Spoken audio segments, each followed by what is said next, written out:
Hi, my name is Karen from Laser2000 and I was meant to give this talk at the Scottish Microscopy Symposium in Dundee on Tuesday, but unfortunately I wasn't able to make it very last minute. But I thought it would be useful to record this talk in case there was anybody that wanted to listen to it. So this talk is about fast and deep 3D live cell imaging. So live cell imaging is key if we want to get a better understanding of cellular dynamics and their biological functions. However, the biggest challenge in trying to do live cell imaging is, of course, phototoxicity. Typically, using any imaging technique that utilizes lasers, such as confocal, results in cellular damage and cell death.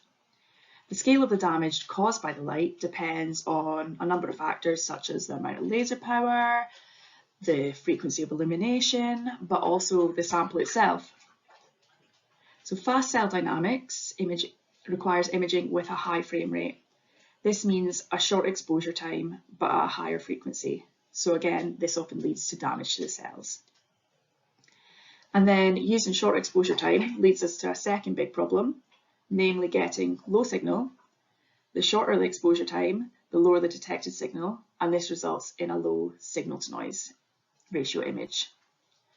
The low signal problem also occurs when it comes to imaging thick specimen. So deeper into the sample, the contrast isn't so great anymore and the image quality is compromised. So how do we get around these issues? I'm very sorry, my dog is my dog's decided to say hello, sorry.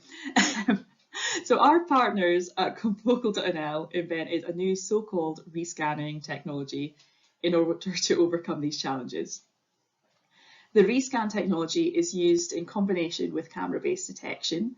This gives a unique solution that allows us to use ultra-low laser power to provide gentle conditions for the samples, whilst also maintaining high resolution.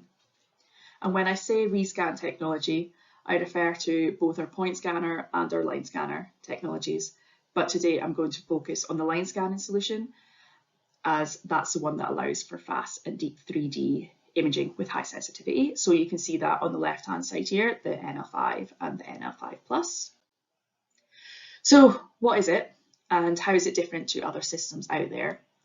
Well, for starters, it uses the vintage technology of the slit pinhole, but it's now combined with Confocal NL's rescanning technology, and it uses an extremely sensitive SCMOS camera as a detector, whereas originally this technique didn't have access to these kinds of detectors or this technology.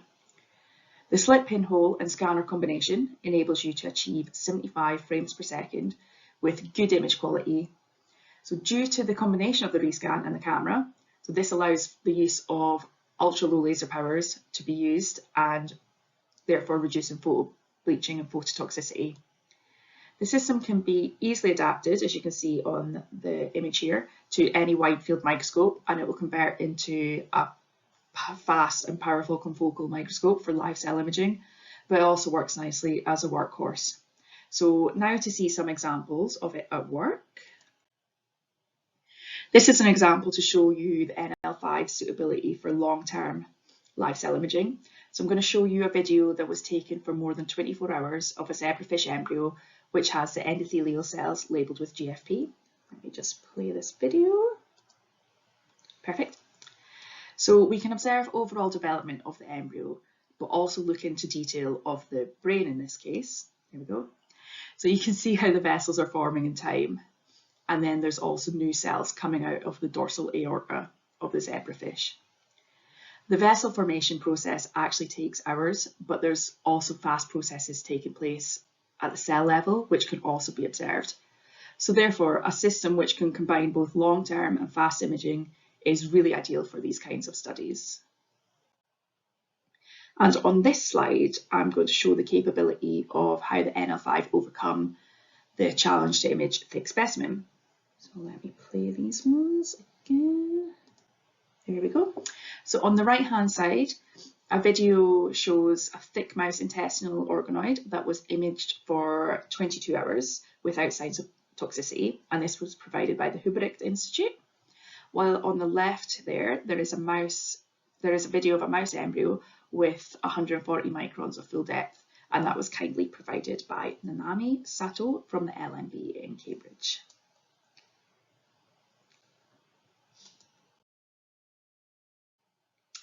And finally, it was just a quick reminder about the other components that Laser2000 provide for microscopy. So this ranges from diode lasers, femtosecond lasers, systems for lifetime imaging, and of course, let's not forget about fluorescence filters.